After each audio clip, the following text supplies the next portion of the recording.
First, I'm very glad to be back in Ireland, which is my favorite country. I feel totally at home here, and perhaps when I will be retired I will move to Ireland. It might happen. So I tell everybody in Ireland that whenever you have a conference and want to invite me, I will surely come. I take every opportunity to come back here. Usually I speak without a script, but as it is a short time, I will use a script, otherwise I will miss a lot. I like to have a speech in 2 or 3 hours, like this. So you also miss some parts I usually put into it. One is about my jungle model, one is some individual cases. So you will miss that. But at another time, I might come back and tell you about these things. I also have something which I haven't worked into my script, which I went to start with before. And that is because there have been some questions around this, for example, about economical perspective of this. I usually don't talk about that because I'm so bored about reading about this economic analysis. So I have refused to read the reports, but now I have done it. And I will tell you a little about that from the beginning. I also will say that what I'm talking about, this personal ombudsman system, that is not a project or a small project. It's a service that now has been going on for 17 years. And in the whole of Sweden, there is at the moment 300 POs working with supported decision-making for about between 6,000 and 7,000 clients. That's quite a lot. But there's still a need at least for the double to have 300 more POs to cover just this group of people with severe mental health problems. And then also there are also expectations to widen this group into neuropsychiatric people with neuropsychiatric diagnosis, other disabilities and so on. But then there will need much, much more. But for the group with schizophrenia, so-called schizophrenia, I don't believe in that diagnosis at all. But schizophrenia and severe psychosis, we need about 600 in Sweden at the moment, and we have 300. Now, I take the boring bit before I start my presentation. It's about the economics. And there has been a very detailed economical research about the outcome and with the costs. And it is really a financial success. So that is what is interesting for the politicians. I have it here, the research is 57 pages in Swedish. If somebody translates this into English and spread it over the world, I will start PO systems all over the world quite immediately, because it's such an economical good outcome.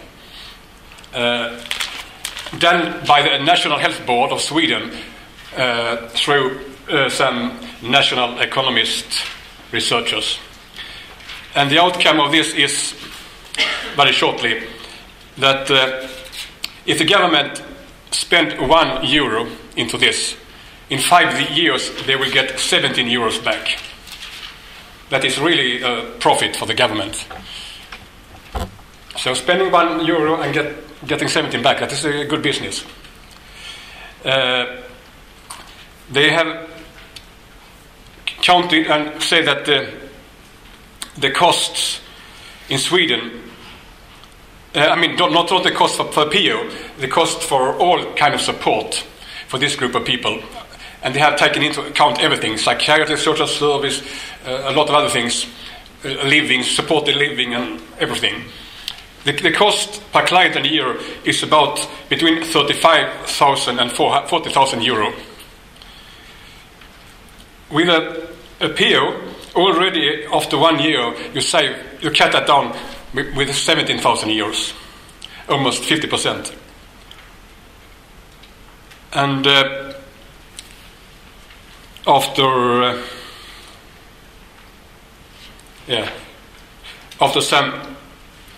some years, they are saving 17 euros per year. But the saving is is different in different authorities. Now that is the sum of all governmental costs. But the one who really save money from the very beginning is the psychiatry and the health service, because they drop it immediately. In the social service, usually with a PO, it rises a little the first year. And the first year's cost, because the PO helped them to get the support which they didn't have before. So it rises, but after many years it also falls down. So it is really good business. And that is the very powerful argument when you are dealing with politicians, that here you are saving money. You're not spending money, you're saving money, a lot of money. Okay, that was the boring part of it. And when I continue with my more interesting thing, I also will tell you that I have brought with me a small leaflet. This is not. This is a translation into English of the leaflet which clients can find in hospitals, wherever they are, or by friends.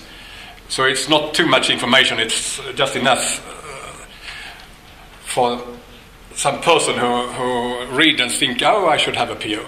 But this is in English now, and you can have it.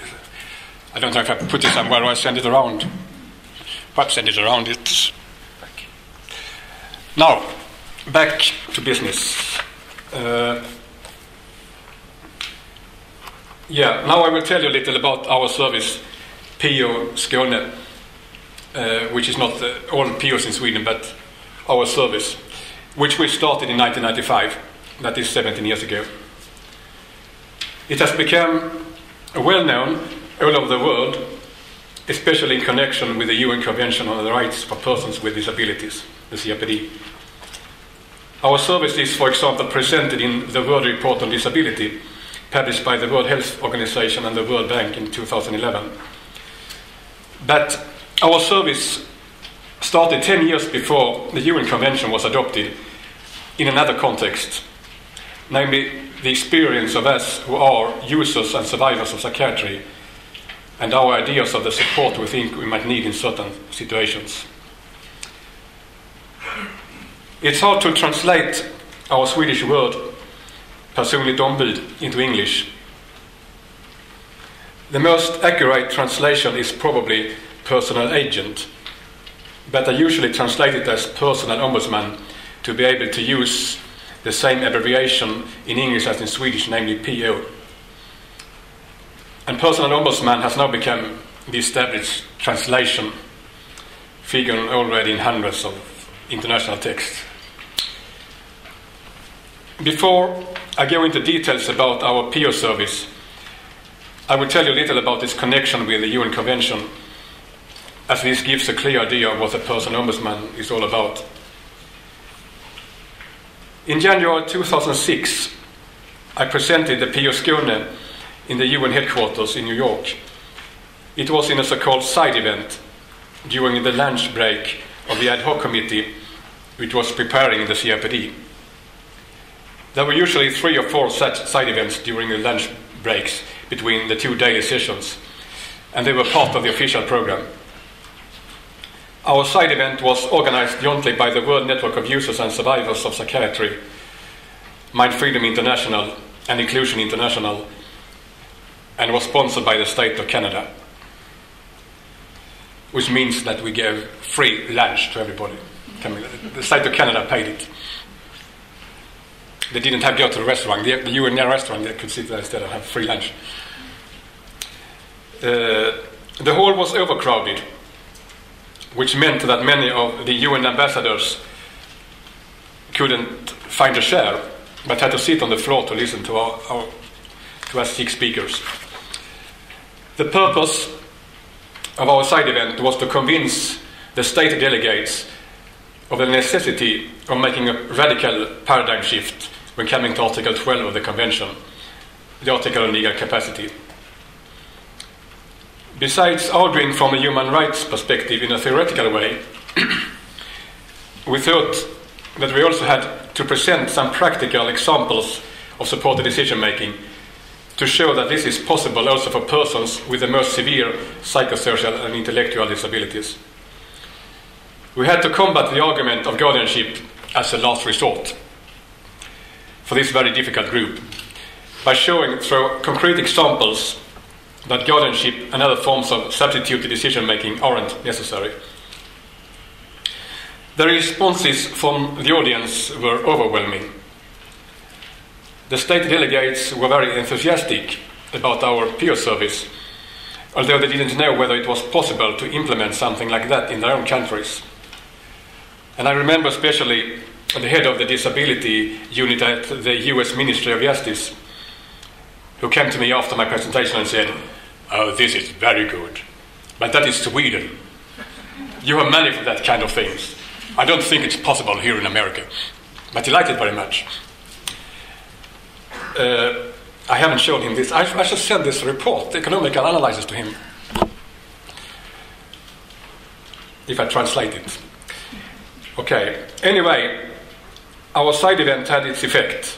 In the afternoon session, the ad hoc committee discussed Article 12, and suddenly the paradigm shift occurred when the delegates, after hard discussion, came to the conclusion that substituted decision-making is degrading the personhood of the disabled person and against the purpose and meaning of the whole convention, and therefore must be replaced by supported decision-making. Subsequently, the text of Article 12 was changed into the final version we now have. So Gabor told us that those words, substituted decision-making and supported decision-making, is not in the text, but in the discussions that were used by the delegates, and also called it a paradigm shift. So they really knew what they were discussing. We were doing lobbying for that, me and Gabor, so beside this.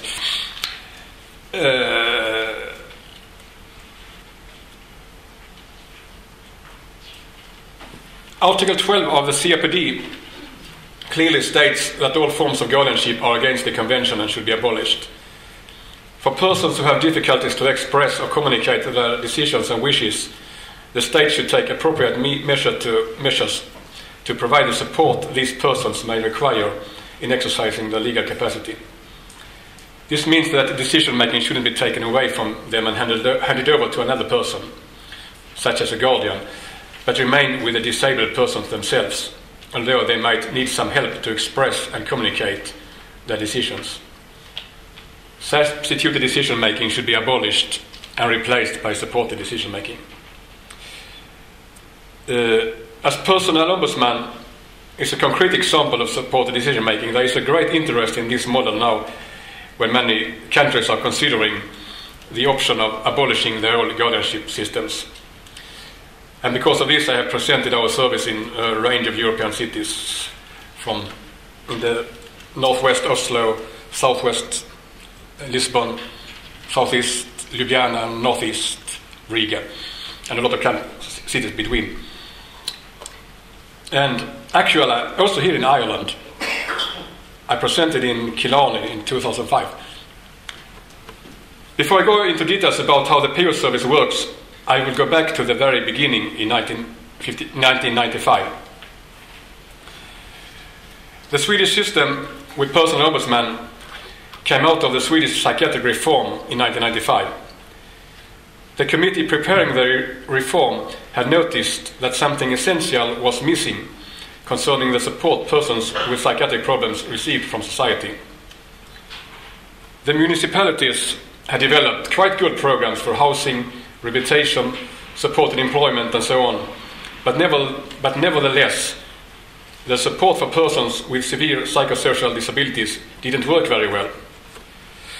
The parliamentary committee came up with the idea of something completely new, which they called personal ombudsman. But they had only a very vague idea what this should be. They thought that there should be someone who could help persons with severe psychosocial disabilities to get what they needed and wanted, but not much more. In order to develop this new idea, the Parliament decided to finance 10 pilot projects with personal ombudsman in the course of 3 years. They discussed a lot about who should be the principals for those new services. Some thought it should be the government or the local authorities, but others that the service must be run by independent organizations to avoid the conflict of interest. The personal ombudsman men were compared with lawyers who must be independent to be able to defend their clients. Because of these conflicting opinions, the Parliament decided that different models for the PO service, with different principals running them, should be tried during the project period 1995 to 1998. When I heard about this, I thought this was a good chance for us to develop a PO model of our own. I wrote an application for project funding, and our project was one of the 10 projects selected, although the National Health Board had received hundreds of applications. Our project, which then it was a project, now it's not a project anymore, was one of the 2 that had a service user organization as its principal. All the other projects were run by local governments. When we started our PO service in 1995, we only had 2 POs, and me as a project manager. The project period 1995 to 1998, which was researched thoroughly by 2 researchers appointed by the National Health Board, showed extremely good results, both in qualitative and quantitative and economic outcomes. Actually, this project, or this idea of personal ombudsman, was the only element of the psychiatric reform of 1995 that could show any success. This led to a decision by the Swedish Parliament in 2000 to support the development of personal ombudsmen in the whole country, still with different principals running the services, as the Parliament still couldn't decide which model was the best. And the Parliament also decided to put a lot of money from the state level into this to get it the reform going.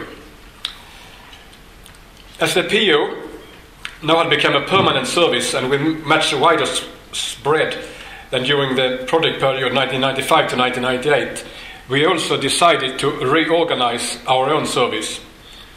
Until then, our service with 2 POs was run by our regional youth organization, RSMA Skåne, the Skåne district of the Swedish National Association for Social and Mental Health. But in 1999, we asked the regional family organization, IFS Skåne, the Skåne district of the Schizophrenia Fellowship, if they would join us. And in the year 2000, we jointly founded the new organization, PO Skåne, which means Personal Ombudsman in Skåne. We also asked the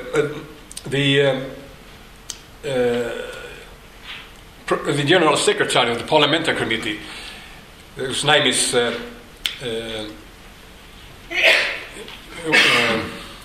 Harald Wilhelmsson. He was retired and moved to Lund when I'm leaving from Stockholm. So we asked him to be involved. And he became the first chair and also the first director, starting to work again at the age of 72. And then 5 years later, retired for the second time. But it was very good because the 2 of us who developed our service together. So, now, there's some time left. Yeah? Yeah. Okay, so now I will tell you a little bit about how the POs work in practice.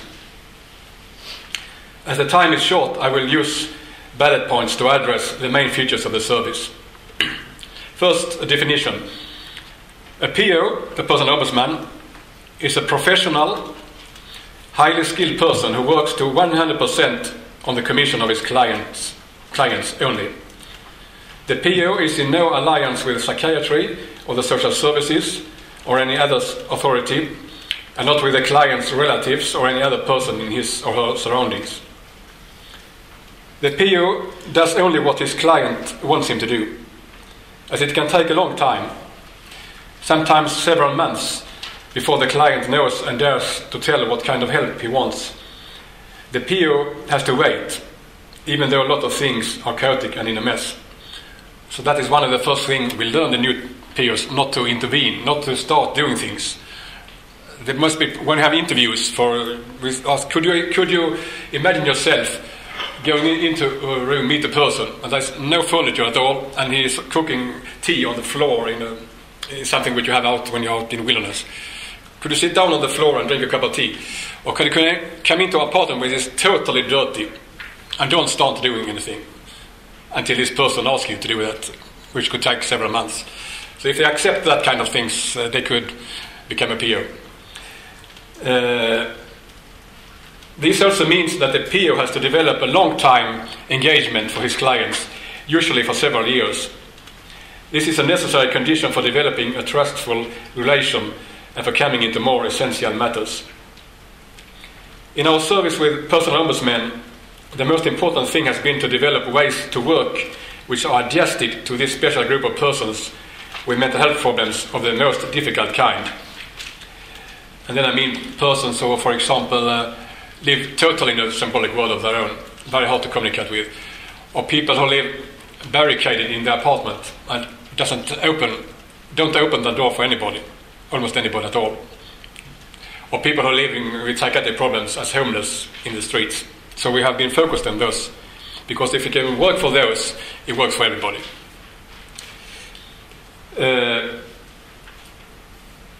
In other projects, it is usually the clients who have to adjust themselves to a bureaucratic system, but we work in the opposite way. The POs have to be very flexible, creative, and unconventional in finding ways to work with this group. So I will briefly introduce some preconditions which we think are necessary if you really want to reach these persons and practice supported decision making with them. Just a few examples. The PO doesn't work Monday to Friday at office hours only. The week has 7 days and each day 24 hours. And the PO must be prepared to work at all these various hours, because their clients' problems are not concentrated to office hours, and some clients are more easy to contact in evenings and weekends. Every PO has to work 40 hours a week, but makes up a flexible working scheme every week according to the wishes of their clients. The PO hasn't got any office, because we think office is power. The PO works from his or her own home with the help of telephone and internet, and he meets his clients in their home or at neutral places out in town. The PO works primarily according to a relationship model. As many clients are very suspicious or hostile or hard to reach because of other reasons, the PO has to go out and find them where they are. And then he has to try to reach them through several steps. First, making contact. 2, developing a communication. 3, establishing a relation. 4, starting a dialogue. 5, getting commissions. Each of these steps can take a long time to realize. Just to get contact can sometimes take several months.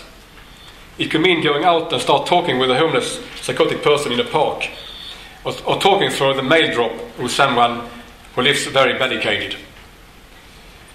Not until a relation is established and a dialogue has started can the PO start getting commissions from his or her client. There should be no bureaucratic procedure to get a PO. If a form had to be signed or an admission note be necessary, many psychiatric patients would back out and not get a PO. And it would probably be the persons who need a PO most. To get a PO from PO Skåne doesn't involve any formal procedure. After a relation is established, the PO just asks, "Do you want me to be your PO?" If the answer is yes, the whole thing is settled. Nothing more. Very shortly, a few points more. The PO should be able to support the client in all kinds of matters. The priorities of the client are usually not the same as the priorities of the authorities or their relatives. According to now 17 years of experience, the client's first priorities are usually not housing or occupation, but existential matters. Sexuality and problems with relatives and so on. A PO must be able to spend a lot of time talking with their clients also about these kind of issues and not just fix things. A PO should be well skilled to be able to argue effectively for the client's rights in front of various authorities or in court. All POs of PO Skåne have some kind of academic degree from university or some similar education. Most of them are trained social workers, but some are lawyers and some have other specialized training. The client has the right to be anonymous for the authorities. If he doesn't want his PO to tell anybody that he has a PO, this must be respected. PO Skåne gets money from the municipality for the service, but there is a paragraph in the contract that says that the PO could deny to tell the name of the clients to the municipality. The PO doesn't keep any records. All papers belong to the client. When the relation is terminated, the PO has either to give all papers to the client or burn them together with the client. No paper and no notes will remain with the PO. So, a few minutes, 2 minutes, wow, good. I don't know if I missed something, but perhaps it's not clear that we have also about the financial side of it. There are money from the state for this, spread all over Sweden according to how big the population is in every city or rural area. And the local authorities could apply for this money from the state, but they could have a contract with an independent NGO like we. So, and from the beginning, the state covered about 2/3 of the costs. Now, because of inflation and so on, it's about 50%. So the other part of it, the local authority has to put in. And then we have agreement. So Skåne is a province in the south of Sweden, the most southern province, with about 1.2 million inhabitants. And we have now contracts with 10 towns. So we're working in different parts of Skåne, usually for 2 or 3 years, and then they are renewed. And that has been actually successful also for the local authorities, because from the beginning there was a bit of reluctance about going into this.